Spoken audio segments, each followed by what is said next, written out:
Friends with Freddie Mac and T-Buck. T-Buck, what's good, my boy?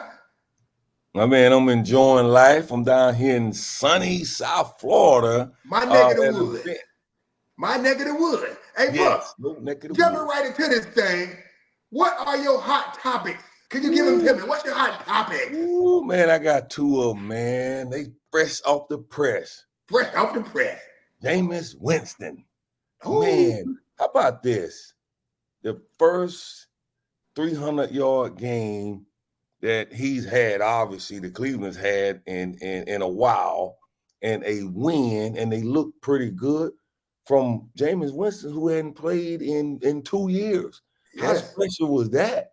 That was special, man. And for him to come in and just ball out, hey, Buck, I think it might be the end of Deshaun Watson era, man, in Cleveland.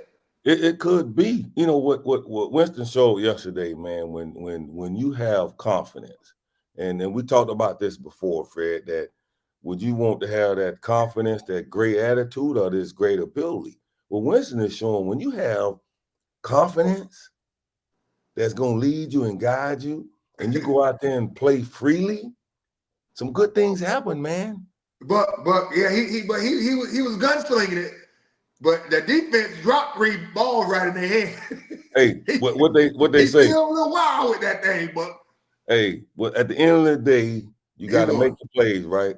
Yes, he did. And his numbers was what over 300 yards passing and 3 touchdowns and no picks. So you still have to catch the balls, man. What we talk about, you got playmakers, you got guys that almost make plays, and then you have guys that wish they can make plays.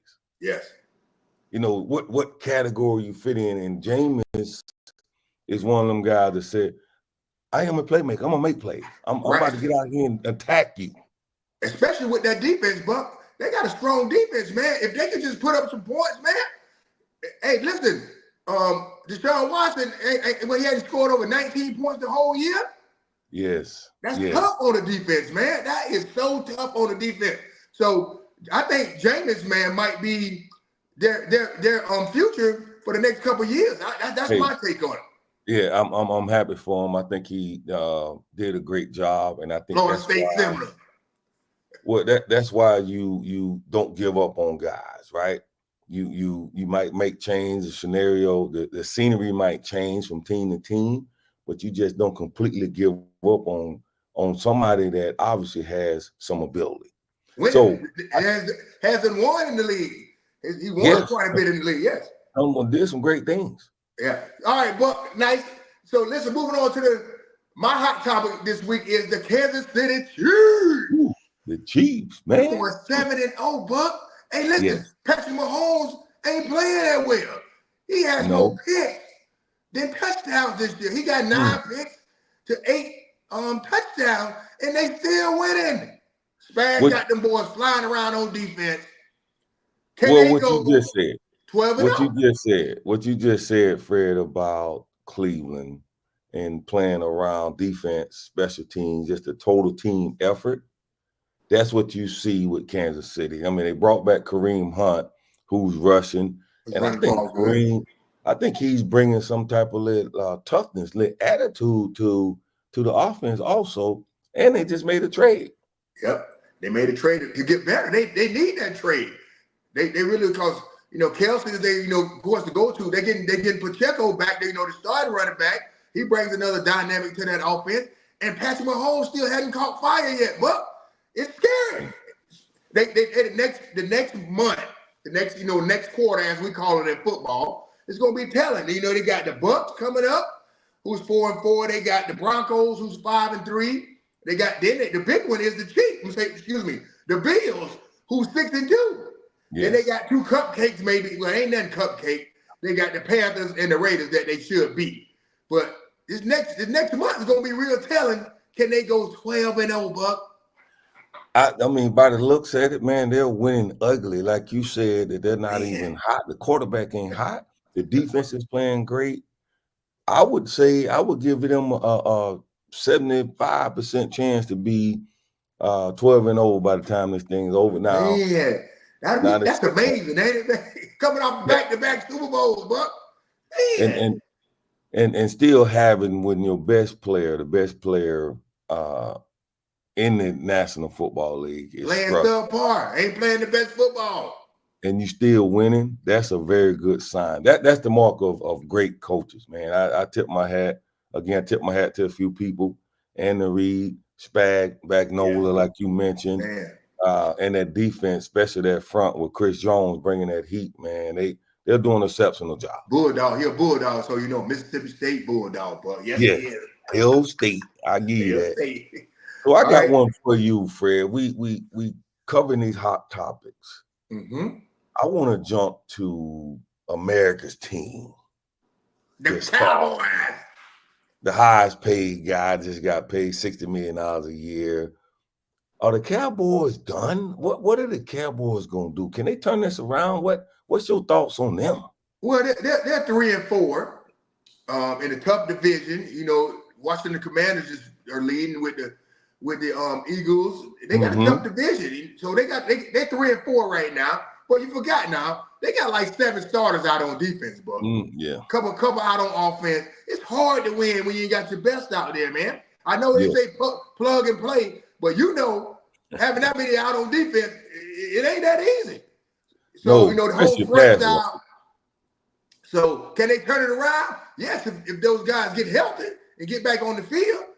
You know, they got all the top guys out, but so it's hard to win like that. You know that, especially against good quality football teams.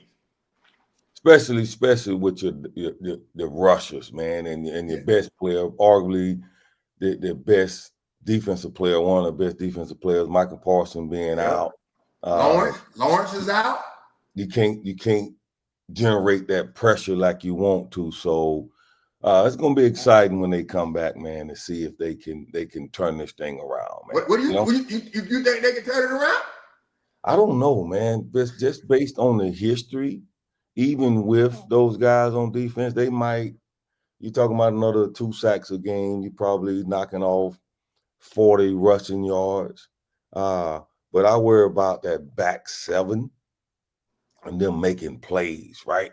Yeah. And I know it's gonna look better when you get that front going because you can jump some stuff. But I don't know offensively if they have enough weapons to overcome that. They might improve defensively when them guys come back. Yeah, but turnovers, they can get some turnovers. They get more turnovers, short fields for Dak. And in the running game, they're struggling right now. But listen, we know they're struggling right now on both sides of the ball.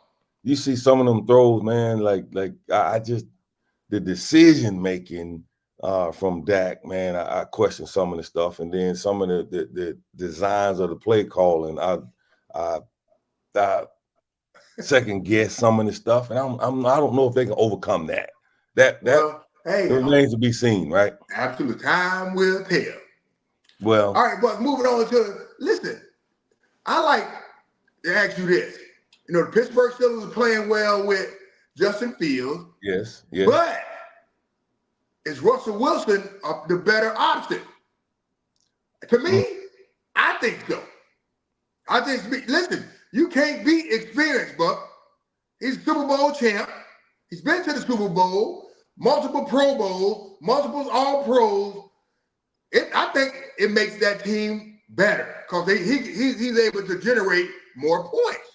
And if you got more points with that defense Pittsburgh always have, Buck, I'm telling you, that makes them kind of like Super Bowl contenders, man, to me. Playoff contenders anyway. Well, I would break it down. I would tend to agree with you on this with Russell being in there simply because I think the passing game, I think the passing game is a little bit more fluent with Russell in there from what I seen last week, right? His first game. So is that going to continue? We got to see. I still think this is a great problem to have, that if Russell is not performing or something happens, that I can go to Justin and still win ball games, because that's the bottom line. Absolutely. Listen, in the NFL, you know that it's huge to have a great backup quarterback, a good backup quarterback. That's crucial. You know that That's because it. that thing go downhill real fast if you don't. Hey, ask the Miami Dolphins. No. They seen it. Exactly. Ask the Miami Dolphins. That thing go down fast, real fast, man. So So I'm excited to see what's gonna happen with that, and I wish this for Justin. There's something about when you've been the guy, you've been in there, and then all of a sudden you have to sit behind another guy that's, to me, is a Hall of Fame player. And you learn from that you come back even better than you were before. So take it all in. Take it all in. Take it in, man, learn, grow, and come back even better. And I feel like Justin has the right attitude. Listen, I like it, man. All right, folks, there you have it, the hot topic. We about to wrap this thing up. Hey, Buck, enjoy yourself down there in Miami, man. Make a couple birdies for your boy. And until next time, we are on the fringe with Freddie Mac and T Buck. We out here. On the fringe.